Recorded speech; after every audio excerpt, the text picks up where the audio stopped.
Olá, esse é o nosso nono encontro e hoje daremos início ao módulo 2. E nesse capítulo estudaremos a estrutura condicional simples. Nossos algoritmos até agora seguiram o mesmo padrão. Entrava-se com dados, estes eram processados e alguma informação era mostrada na tela. Porém, na vida real, tomamos decisões a todo momento baseadas em alguma situação. E em algoritmo, isso não é diferente. Chamamos essa situação de condição. Associada a uma condição, existirá uma alternativa possível de ações. Tá? Vamos pensar em um exemplo básico de condicional do nosso dia a dia. Quando queremos, por exemplo, comprar um determinado presente. Se tiver R$ 20, então vou comprar um presente. Perceba que existe uma condição nessa frase, que é se tiver R$ 20. E ela é uma expressão lógica, pois podemos simplesmente torná-la como uma pergunta. Tenho R$ 20? Sendo assim, a resposta pode ser sim ou não. E assim, se a condição for sim, ou seja, verdadeira, a ação será executada, que nesse caso é comprar um presente. Podemos citar também um outro exemplo do nosso dia a dia, quando a gente acessa o e-mail, Facebook, Instagram ou qualquer outra coisa que seja necessário colocar login e senha. Veja que se houver algum erro em um dos dados digitados, aparece uma mensagem de erro, ou seja, você não consegue entrar. Então podemos dizer o seguinte, que uma estrutura condicional é uma estrutura de controle, que executa um ou vários comandos se a condição testada for verdadeira, e em alguns casos executa um ou vários comandos se a condição for falsa. E como nesse capítulo vamos falar sobre condicional simples, aqui podemos ver a sua estrutura. Veja que existem três palavras que são muito importantes na estrutura dos comandos de decisão, que são se, então e fim se, o qual fecha a estrutura. Outro detalhe muito importante é o uso da indentação, ou seja, o recuo que você faz nos comandos que serão executados caso a condição seja verdadeira. Perceba que os comandos não ficam na direção do se, ok? Vamos pegar nosso exemplo anterior. Se tiver R$ 20, então vou comprar um presente. Reescrevendo dentro da estrutura condicional, ficaria assim. Se escrevemos a condição, tiver R$ 20, então, abre chaves, compro o presente. Fecho chaves e finalizo com fim se. Tá? A condição é uma expressão lógica testada pela unidade aritmética e lógica, a qual devolve como resposta verdadeiro ou falso. Sendo assim, nesse trecho, podemos usar os operadores relacionais e os operadores lógicos, que foram vistos no módulo 1. E isso vamos verificar lá no Visual G. Então, aqui no Visual G, vamos verificar como trabalhar com a condicional simples. Tá? O primeiro exemplo que eu vou fazer aqui é um algoritmo que vai ler um número e, se ele for menor que 20, vai imprimir na tela a metade desse número, certo?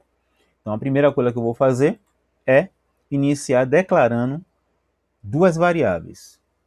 N, que vai representar o número, e M, que vai representar a metade, tá certo? E todos dois vai ser do tipo real. Na sequência, eu vou solicitar que o usuário digite um número. Então, eu vou colocar aqui, escreva. Eu vou colocar assim, digite um número. Logo após, eu vou ler esse número.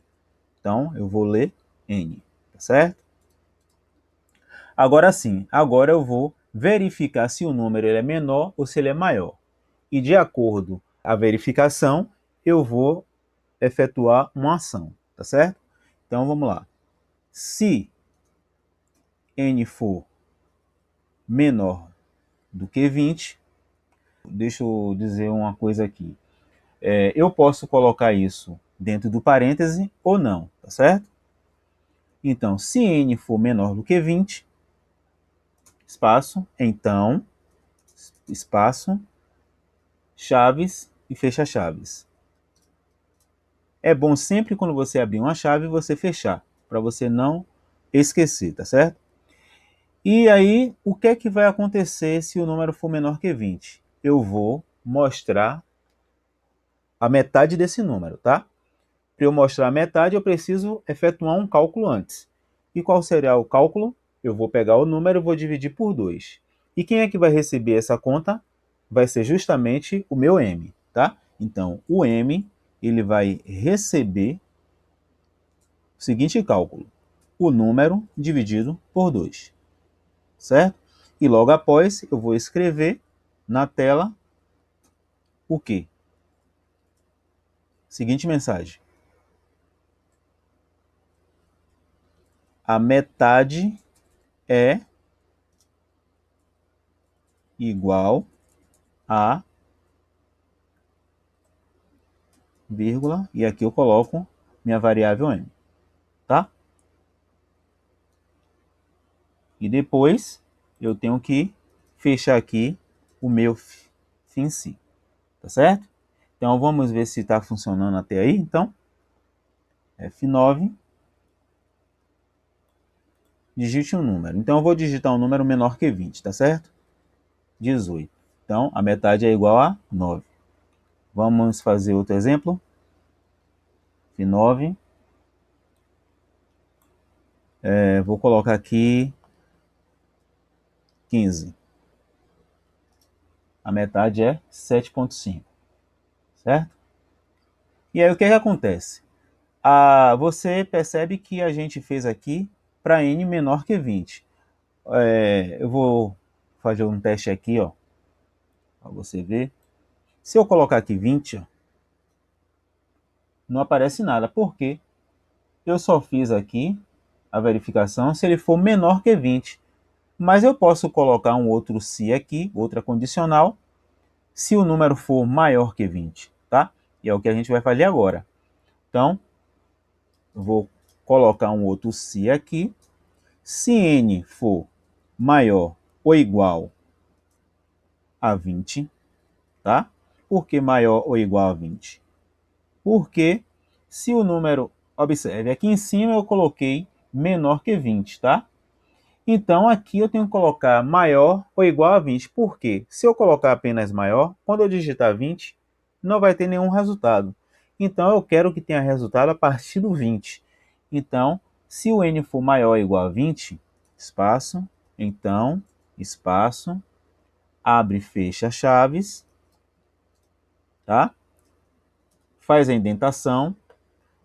E aqui eu não preciso fazer cálculo, tá? Porque o algoritmo é mostrar metade se o número for menor que 20. Mas eu quero colocar uma mensagem na tela, para não aparecer simplesmente um nada na tela, tá? Então eu vou colocar o quê? Escreva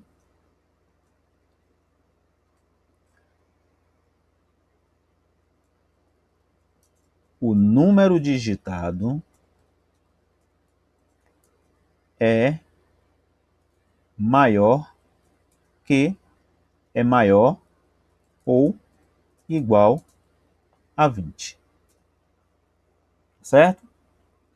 E aí aqui eu vou colocar um escreva L para poder dar o distanciamento, tá? Então vamos verificar aqui. Vamos colocar o F9 e vamos ver novamente aqui, tá? Agora eu vou colocar o 20. Observe, o número digitado é maior ou igual a 20. Tá certo?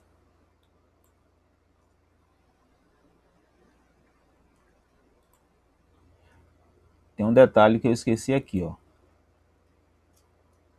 Eu tenho que colocar um FINC aqui, tá? Agora sim, agora meu algoritmo está completo. Vamos lá de novo. F9, 20, agora sim. O número digitado é maior ou igual a 20, certo? Vamos fazer um outro teste aqui. Vou digitar agora um número maior, bem maior. Então, 50. O número digitado é maior ou igual a 20. tá? Vou fazer mais um teste aqui. Agora eu vou digitar 19. 19, a metade é igual a 9,5. Tá vendo? Então aqui eu fiz duas verificações.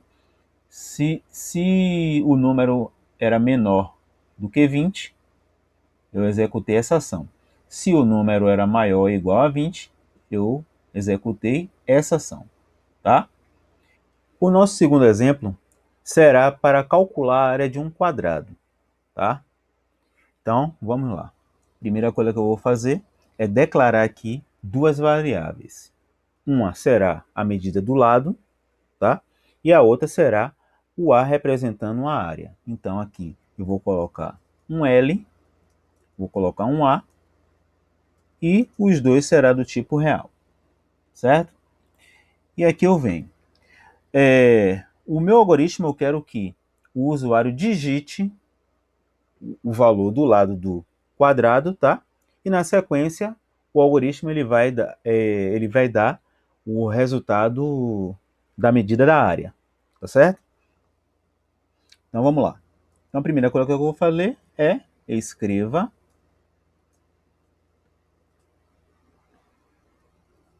e aí eu vou pedir para digite a medida do lado do quadrado, tá? E aí eu vou colocar aqui um centímetro aqui, tá? Só para ficar bonitinho. E aí eu dou um espaço. E aqui eu vou ler a medida do lado, certo? Agora eu vou fazer a verificação, tá? Primeiro, todo mundo sabe que para ser um quadrado, jamais você pode dizer que o lado mede zero, certo? Então, eu vou colocar aqui, ó. Se L for maior que zero, então, abre e fecha chaves. O que é que eu vou fazer aqui? Se ele for maior que zero, então está válido. Então, aqui eu vou calcular a área, tá? E, qual é e como seria o cálculo de área de um quadrado? Seria a medida do lado duas vezes, né?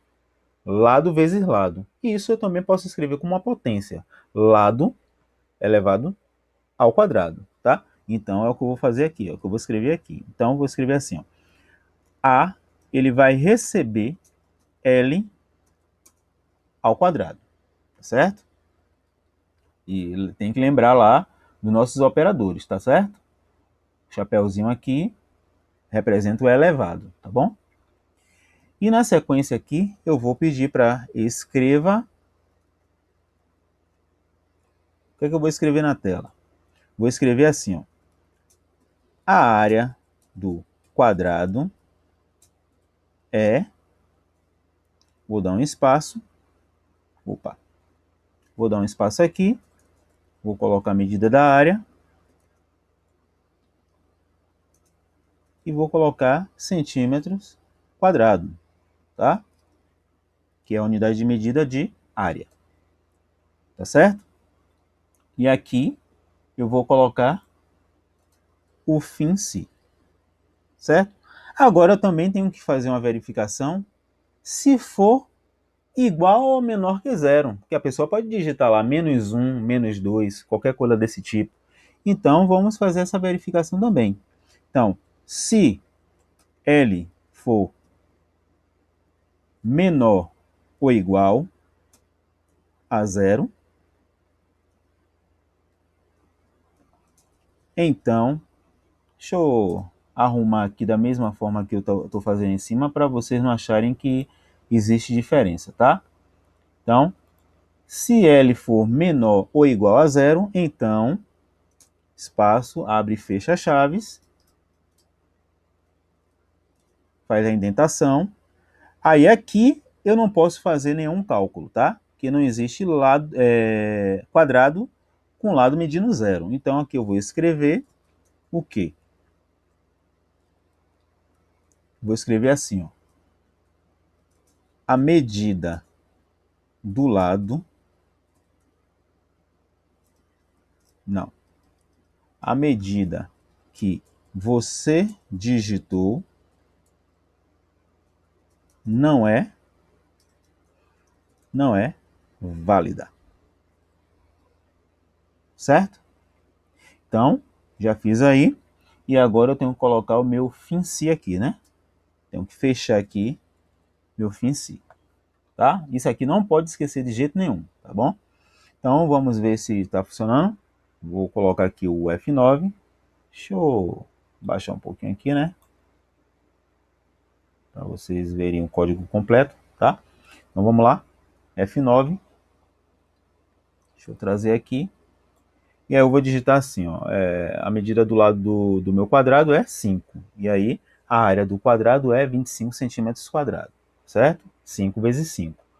Vamos fazer, eu vou colocar um escreva ele aqui, né? Vou colocar um escreva ele aqui, para dar uma distância ali, tá? E vou fazer o teste novamente. Então F9, trazer aqui, vou digitar agora aqui 0. A medida que você digitou não é válida, certo? Vamos fazer outro teste aqui. F9.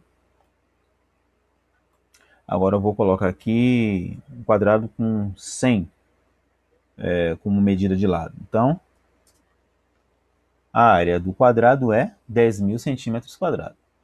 Então, está resolvido aí nosso algoritmo, tá certo? Calculando a área de um quadrado, tá? Então, por hoje é só e até a próxima aula.